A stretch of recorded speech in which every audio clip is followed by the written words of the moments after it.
ఏంటంటే చింత చిగురు కూర. ఇది చింత చిగురు అనమాట. ఎంత దగ్గర దగ్గర 50 గ్రాములే 30 రూపాయలకి ఇచ్చారు నిన్న. ఇది చిగురు కూర పప్పులో వేసుకుంటూ ఉంటాం, కానీ పప్పు కాకుండా ఇట్లా కూర చేసుకుంటే బాగుంటుంది. ఒక 2-3 పచ్చిమిరపకాయలు, ఇవి కారం లేవు అందుకనే 2-3 కాయలు తరిగాను. తర్వాత ఉల్లిపాయలు ఇవి, దీనికి సంబంధించి ఉప్పు, పసుపు, కొంచెం మెంతి పిండి, కొంచెం ఇంగువ పోపు చేసి ఇవన్నీ వేసి చూపిస్తాను. చింత చిగురు కూర ఇది.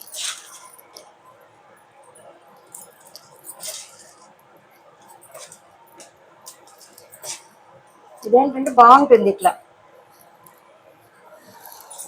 ఈ పప్పు ఎప్పుడు ఒకేలా కాకుండా ఇట్లా చేస్తే బాగుంటుంది.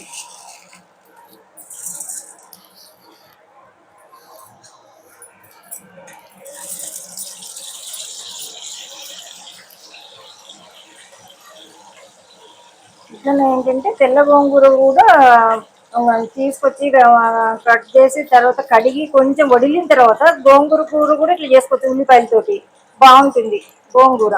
తర్వాత బచ్చల కూరని, తోటకూరని, పొడికూర అన్నీ ఇట్లా చేసుకోవచ్చు.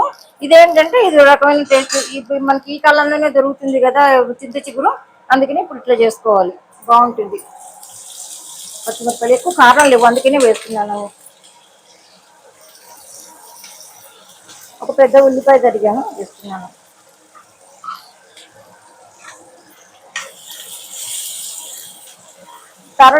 చేయడం ఈజీగానే అయిపోతుంది. ఇది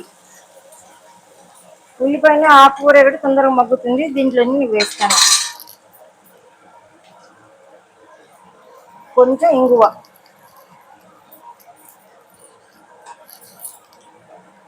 కొంచెంగా పసుపు,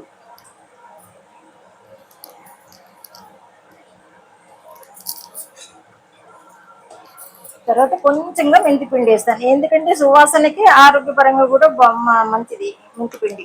మళ్ళీ ఎక్కువ వేసుకుంటే చేదు వస్తుంది, అందుకని ఎక్కువ వేయను, కొంచెమే వేస్తాను. వేసాను పోపు వేగిన తర్వాత కొంచెం అప్పుడు చింత చిగురు పోస్తాను. ఇవి కొంచెం వేగాలి, వేగితే బాగుంటుంది. ఉల్లిపాయలు పచ్చి వాసన పెట్టి వేస్తే కూర కమ్మగా ఉంటుంది. తర్వాత ఏంటంటే చింత చిగురు, అది కొంచెం మగ్గినయ్యి చింత చిగురు వేస్తున్నాను.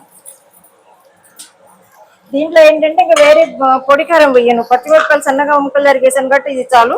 కొంచెంగా ఉప్పు, పచ్చిమిరపకాయ తగ్గట్టు కొంచెం ఉప్పు.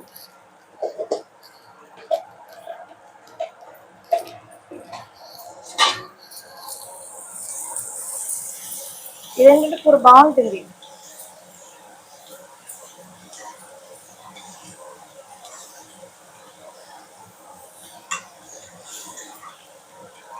కంటికి మంచిది, ఒంటికి మంచిది, ఇదిగా అరుగుతుంది. ఎవరికైనా కూడా కమ్మదనం ఉంటుంది. ఇది ఏంటంటే చింత చిగురు కూర ఎప్పుడు మనకి చింత చిగురు దొరకదు కదా, ఎండాకాలంలో వరి మాత్రమే దొరుకుతుంది.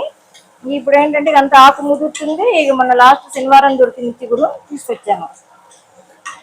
ఇదేంటంటే కొంచెం వేసుకున్నా కూడా పులుపు ఉంటుంది. ఉల్లిపాయలు వేసాం కాబట్టి కొంచెం వేసుకున్నా కూడా కడుపునండి అన్నం బాగుంటుంది, అన్నం కలుస్తుంది, బాగుంటుంది.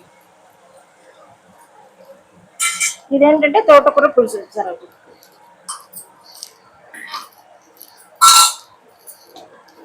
ఇది తొందరగానే మగ్గుతుంది, ఈజీగా మగ్గుతుంది. ఎందుకంటే పచ్చిమిరపకాయలు కారం లేవు, అందుకనే కొంచెం 2-3 కాయలు తరిగి వేసాలండి, కారం సరిపోతుంది. దీంట్లో అవటానికి కొంచెం అవుతుంది, కానీ చూడటానికి మా ఇది 3-4 తిన్నా కూడా తల కొంచెం సరిపోతుంది. కొంచెం వేసుకున్నా కూడా చాలా కూర. అంటే ఇది ఒక్కటే కాదు కదా, కొంచెం పులుసు దీన్ని తోడు కూరను కొత్తగా ఏదో ఒకటి వేసుకుంటాం కాబట్టి ఇది కొంచెం సరిపోతుంది. తీస్తాను. లేత చిగురు కదా తొందరగానే మగ్గిపోతుంది, ఇబ్బంది ఉండదు, ఎక్కువ టైం పట్టదు. నేను తీసి అందులో వేస్తాను కూర. ఇది చింత చిగురు కూర. ఇదేంటంటే చూడటానికి కొంచెం అనిపిస్తుంది, కానీ మనకి ఎప్పుడు దొరకదు. ఇది ఎండాకాలంలో మాత్రమే దొరుకుతుంది. అందుకని ఏంటంటే కొంచెం ఉల్లిపాయలు, 2 పచ్చిమిరపకాయలు వేసి చేసుకుంటే పోపు చేసి కూర బాగుంటుంది. ఒక చెంచా వేసుకుని ఇంత అన్నం కలుపుకొని తినచ్చు, కడుపున ఉంటుంది, తినచ్చు. తర్వాత ఏంటంటే పులుసు కూర, తోటకూర పులుసు కూర చేస్తాను.